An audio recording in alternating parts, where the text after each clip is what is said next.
Okay, so here we have a completely empty Ableton template. There's nothing in there, and if I would like to start writing music, then I just pick, let's say, my favorite plugin, sound. So instead of rather taking a preset, I like to use the sound that I know is going to work. Let's say I want to write a chord progression or something which is a bit more stab oriented, like a piano stab, but then done with a synthesizer.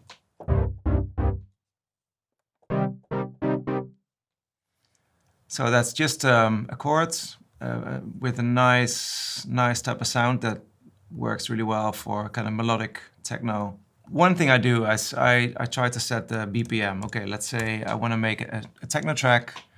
It's good to be around 128, could be 130, doesn't really matter.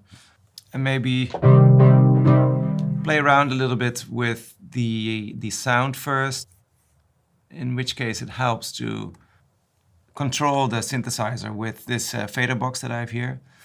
So I would like to control the filter of the synthesizer. I would like to be able to control the envelope as well. And I can do that all very quickly within Ableton. This works absolutely amazing.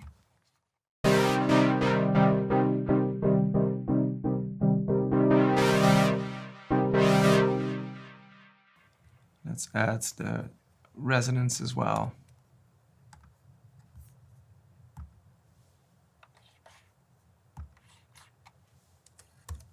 I'm controlling these elements, these parameters within the plugin that really are going to sculpt the sound, and this is going to give me a lot of inspiration of how to create a very basic pattern with a simple chord, let's say a C minor chord.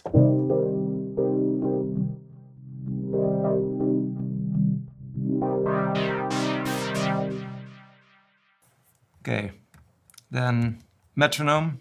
Of course, I can start by putting a kick, but as I mentioned, I don't really start with a bass drum. So let's just put on the metronome.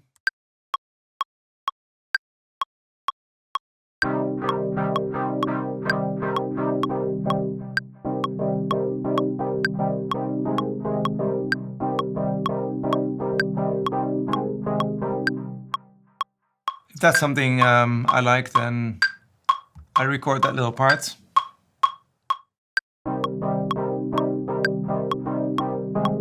Making electronic music, it's very important, you know, that you stick to the groove, kind of, because if it's off, then the DJ cannot really play your records. And as you can see, it's completely off. I mean, could be worse, but with one click of a button, I make sure most of it is drawn within the lines.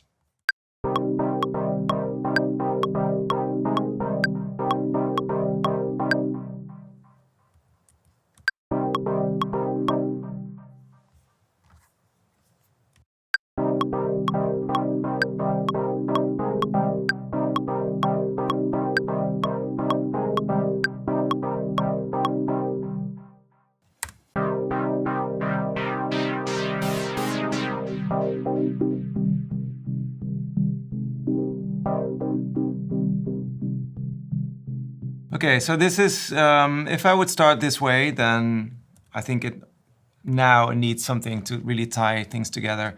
I really do need a bass drum. This is more like a almost Detroit type, minimal techno kind of sound. I think at this point the bass drum is going to be very important. One of the presets that I'm a big fan of is called Kick 2. It's a kick synthesizer, and it can make any kick you want, really. A lot of my favorite drums are still coming from the 808 and the 909, like the classic drum computers. And this synthesizer makes drum sounds that could be coming from either of these drum machines, but with a bit more control over the tone and the sound of the kick. So then we just make a quick pattern, and we put that on top of the stabs that we just recorded.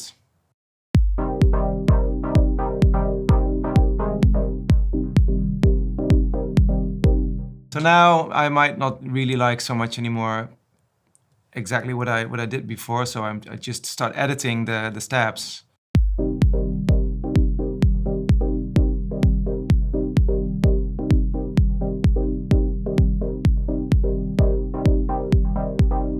I think that sounds a bit better. I think the whole chord structure from before was a little bit too much, maybe.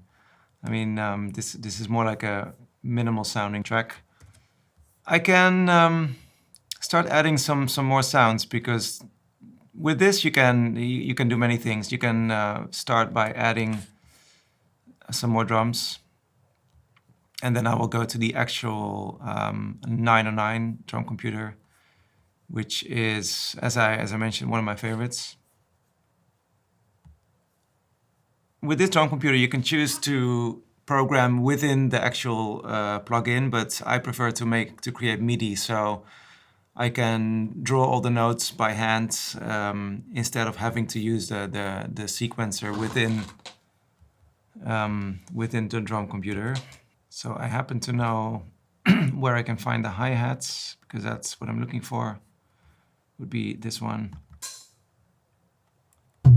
close one.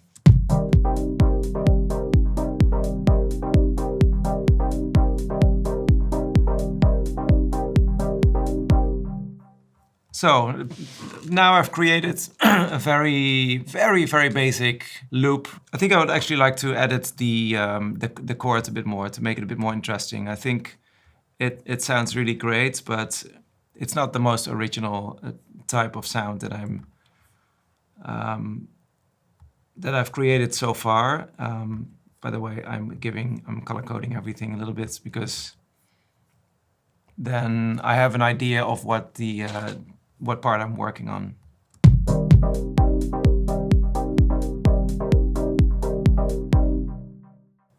So I think